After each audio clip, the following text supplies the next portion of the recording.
Railway में तो Shyam YouTube channel पर आप सभी लोगों का स्वागत है। आशा करता हूँ आप सभी लोग अच्छे होंगे, स्वस्थ होंगे। आज मैं आप लोगों के लिए फिर से जीके जीएस के 40 अति महत्वपूर्ण प्रश्न लेकर के आ चुका हूँ आरआरबी एनटीपीसी भर्ती परीक्षा 2024 के लिए। तो आज की इस वीडियो को आपको शुरू से लेकर के एंड तक फॉलो वॉच करते रहना है। वीडियो पसंद आए तो वीडियो को आप एक बार लाइक जरूर करना है। चैनल को अभी तक आप लोगों ने सब्सक्राइब नहीं कर रखा होगा तो चैनल को आप लोग जरूर सब्सक्राइब कर लेना। 40 प्रश्नों में से आप कितने प्रश्न सही कर पाती हैं कमेंट बॉक्स में आपको अपना स्कोर जरूर बताना। तो चलिएगा फिर शुरू करते हैं आज के अपना ये महत्वपूर्ण 40 अति प्रश्नों की वीडियो। तो पहला प्रश्न आ जाता है कि मनुष्य के हृदय में कितने प्रकोष्ठ होते हैं। तो कितने होते हैं? तो मनुष्य के हृदय में जो प्रकोष्ठों की संख्या है वो है 4। एक का डी ऑप्शन करेक्ट आंसर हो जाएगा।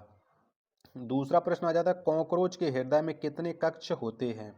तो बताओ कितने होते हैं। तो कॉकरोच के हृदय में जो कक्षों की संख्या है वो है 13। 2 का डी ऑप्शन करेक्ट आंसर हो जाएगा। अगला प्रश्न प्रश्न संख्या 3 है कि एशिया का दिल किसे कहा जाता है। तो बताओ कौन से देश को एशिया का दिल कहते हैं। तो ये इस्तांबुल को कहा जाता है एशिया का दिल, यानी 3 का सी ऑप्शन करेक्ट आंसर है हो जाएगा। अगला प्रश्न प्रश्न संख्या 4 है हृदय की बीमारी को किसके द्वारा पहचाना जाता है। तो बताओ किसके द्वारा पहचानते हैं। तो हृदय की बीमारी को ईसीजी के द्वारा पहचाना जाता है। 4 का ए ऑप्शन देने वालों का सभी का करेक्ट आंसर हो जाएगा। चलिएगा अगला प्रश्न आ जाता है प्रश्न संख्या 5 है बालू पर उगने वाले पौधे को क्या कहते हैं। तो बताओ क्या कहा जाता है। तो जो बालू पर उगने वाले पौधे हुए इन्हें कहा जाता है सेमोफाइट।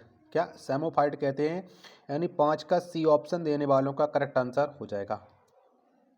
अगला प्रश्न है प्रश्न संख्या 6 है आपके सामने काकोरी कांड किस वर्ष हुआ था। तो बताओ कब घटना घटी थी काकोरी कांड की, यानी 6 का राइट आंसर क्या हो जाएगा। तो 1925 में ये काकोरी कांड हुआ था। 6 का ए ऑप्शन देने वालों का करेक्ट आंसर हो जाएगा।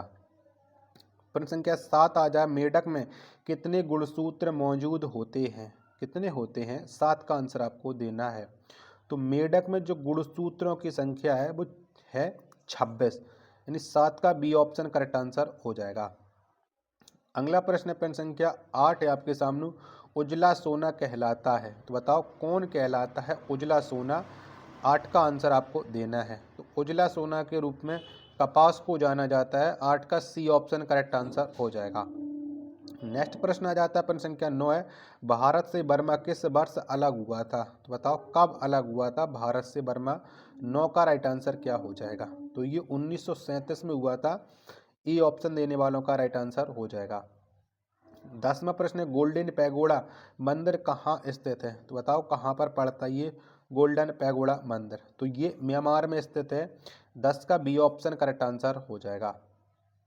11वां प्रश्न आ जाता है समुद्री घास में क्या पाया जाता है। तो बताओ क्या पाया जाता है। तो समुद्री घास में आयोडीन पाया जाता है। 11 का बी ऑप्शन देने वालों का राइट आंसर हो जाएगा।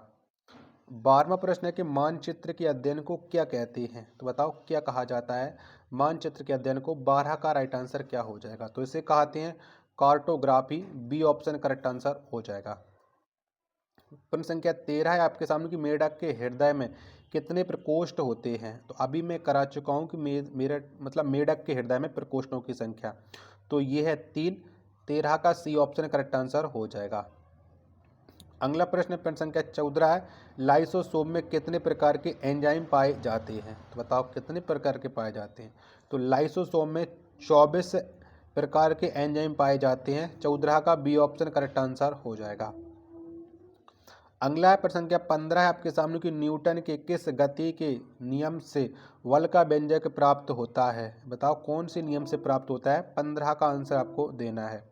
तो ये न्यूटन के द्वितीय नियम से गति के नियम से मतलब द्वितीय नियम है जो न्यूटन का गति का नियम उससे बल का व्यंजक प्राप्त होता है। 15 का बी ऑप्शन करेक्ट आंसर हो जाएगा। आशा करता हूँ कि आपको ये वीडियो पसंद आ रही होगी। तो प्लीज़ वीडियो को लाइक जरूर करना। चैनल को अभी तक आप लोगों ने सब्सक्राइब नहीं कर रखा होगा तो जरूर कर लीजिएगा। 16वां प्रश्न आ जाता है कि ब्रह्मांड की उम्र कितना वर्ष है। तो बताओ कितने वर्ष है।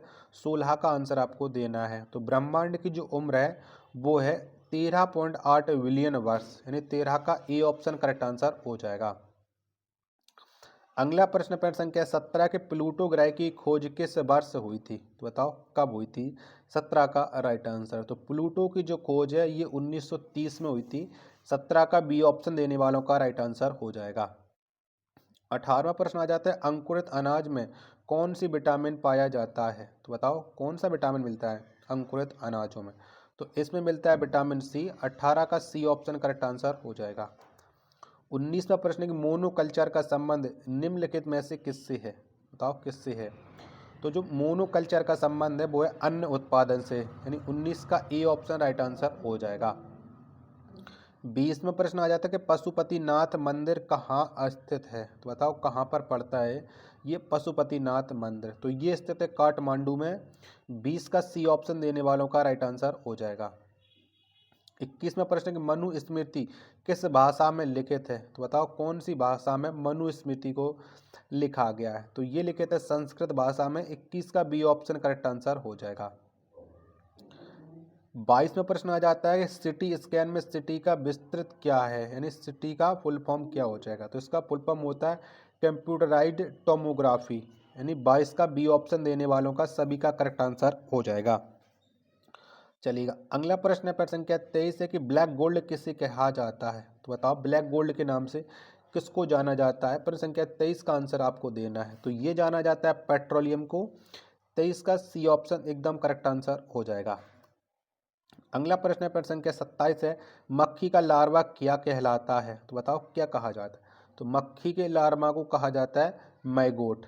क्या कहते हैं, मैगोट कहते हैं। 24 का बी ऑप्शन राइट आंसर हो जाएगा। अगला प्रश्न है प्रश्न संख्या 25 कि सबसे छोटा स्तनी कौन है, तो बताओ कौन सा है। 25 का राइट आंसर। तो सबसे छोटा जो स्तनी है वो है छछूंदर। 25 का सी ऑप्शन राइट आंसर हो जाएगा। अगला प्रश्न आ जाता है प्रश्न संख्या 26 है गीता का अंग्रेजी अनुवाद 1785 में किसके द्वारा किया गया था, तो बताओ किसने किया था गीता का अंग्रेजी में अनुवाद। तो ये किया था चार्ल्स विल्किंस ने, यानी 26 का बी ऑप्शन देने वालों का राइट आंसर हो जाएगा। प्रश्न संख्या 27 से आपके सामने स्नूकर में उपयोग होने वाले गेंदों की संख्या कितनी होती है, तो बताओ कितनी होती है। तो स्नूकर में उपयोग होने वाले जो गेंदों की संख्या है वो है 22। 27 का सी ऑप्शन करेक्ट आंसर हो जाएगा। चलिएगा अगला प्रश्न है प्रश्न संख्या 28 है किस मुगल बादशाह ने अपनी आत्मकथा खुद लिखी थी, तो बताओ किसके कौन से मुगल बादशाह ने अपनी आत्मकथा लिखी थी। तो ये लिखी थी जहां बाबर और जहांगीर ने। उपयुक्त दोनों इसके राइट आंसर हो जाएंगे। 28 का सी ऑप्शन। आशा करता हूं कि आपको ये वीडियो पसंद जरूर आ रही होगी। तो प्लीज़ वीडियो को लाइक जरूर करना। अभी तक चैनल को सब्सक्राइब नहीं कर रखे होगे तो जरूर कर लीजिएगा नेक्स्ट क्लासों के अपडेट के साथ। 29वां प्रश्न है कि इंदिरा गांधी ट्यूलिप गार्डन कहाँ स्थित है, तो बताओ कहाँ पर पड़ता है। तो इंदिरा गांधी ट्यूलिप गार्डन ये स्थित है श्रीनगर में। 29 का बी ऑप्शन राइट आंसर हो जाएगा। प्रश्न संख्या 30 है आपके सामने कि भारत का सबसे बड़ा टाइगर रिजर्व कौन सा है, तो बताओ कौन सा है। तो भारत का जो सबसे बड़ा टाइगर रिजर्व है ये नागार्जुन सागर श्रीशैलम, यानी 30 का सी ऑप्शन देने वालों का राइट आंसर हो जाएगा। 31वां प्रश्न आ जाता है कि विश्व कैंसर दिवस किस तिथि को मनाया जाता है, तो बताओ प्रत्येक वर्ष ये विश्व कैंसर दिवस कब मनाते हैं। तो ये मनाया जाता है 4 फरवरी को। 31 का सी ऑप्शन राइट आंसर हो जाएगा। 32वां प्रश्न आ जाता है कि नेत्र रोग का चिकित्सक क्या कहलाता है, तो बताओ क्या कहते हैं। तो नेत्र रोग के चिकित्सक को अकुलिस्ट कहा जाता है। क्या, अकुलिस्ट। 32 का बी ऑप्शन करेक्ट आंसर हो जाएगा। अगला प्रश्न है प्रश्न संख्या 33 है आपके सामने न्यूटन के गति के किस नियम से बल की परिभाषा प्राप्त होती है, तो बताओ कौन से नियम से ये बल की परिभाषा प्राप्त होती है, वो भी न्यूटन के। तो ये होती है प्रथम गति नियम से। 33 का पहला ऑप्शन करेक्ट आंसर हो जाएगा। 34वां प्रश्न है कि शब्दकोश संकलन तथा लिखने की कला का अध्ययन क्या कहलाता है, तो बताओ इसे क्या कहते हैं। तो शब्दकोश संकलन तथा लिखने की कला को कहा जाता है लेक्सिकोग्राफी। क्या, लेक्सिकोग्राफी बोलते हैं, लेक्सिकोग्राफी। 34 का ए ऑप्शन करेक्ट आंसर हो जाएगा। 35वां प्रश्न है कि जायद फसल का उदाहरण है, तो बताओ इनमें से कौन सा है। तो जायद फसल का उदाहरण है खरबूजा, तरबूज, ककड़ी, यानी उपरोक्त तीनों इसका राइट आंसर हो जाएंगे। 35 का डी ऑप्शन। 36वां प्रश्न है कि मछली के हृदय में कितना प्रकोष्ठ होता है, तो बताओ कितने होते हैं। तो मछली के हृदय में जो प्रकोष्ठों की संख्या है वो है 2। 36 का बी ऑप्शन राइट आंसर हो जाएगा। अगला प्रश्न प्रश्न संख्या 37 है, मस्तिष्क की बीमारी को किसके द्वारा पहचाना जाता है, तो बताओ किसके द्वारा पहचाना जाता है। तो जो मस्तिष्क की बीमारी इसे ईईजी के द्वारा पहचाना जाता है, यानी 37 का सी ऑप्शन करेक्ट आंसर हो जाएगा। अगला प्रश्न आ जाता है प्रश्न संख्या 38 है, 1 ग्राम वसा से कितना कैलोरी ऊर्जा उत्पन्न होती है, तो बताओ कितने कैलोरी ऊर्जा मिलती है 1 ग्राम वसा से। तो इससे मिलती है 9.3 किलोग्राम, मतलब 9.3 किलो कैलोरी। 38 का सी ऑप्शन राइट आंसर हो जाएगा। थोड़ा अस्वस्थ हूँ, इसकी वजह से आपको वॉइस प्रॉब्लम भी मिल रही होगी, जुकाम बहुत ज़्यादा है, फिर भी आपके लिए क्लास से रिकॉर्ड करना है क्योंकि तैयारी आपको करानी है और एग्जाम भी आपका बहुत ही जल्दी लगा हुआ है। 39वां प्रश्न, अंतरिक्ष में जाने वाली पहली चीनी महिला कौन है, तो बताओ कौन सी है। तो अंतरिक्ष में जाने वाली जो पहली चीनी महिला है वो है ली यू एंग। ली यू एंग है। 39 का बी ऑप्शन राइट आंसर हो जाएगा। 40वां प्रश्न है आपके सामने कि जब कोई व्यक्ति सो रहा होता है तब उसका रक्तचाप, तो बताओ उसका रक्तचाप कैसा हो जाता है। तो जब कोई व्यक्ति सो रहा होता है तब उसका रक्तचाप घट जाता है, 40 का ए ऑप्शन करेक्ट आंसर हो जाएगा।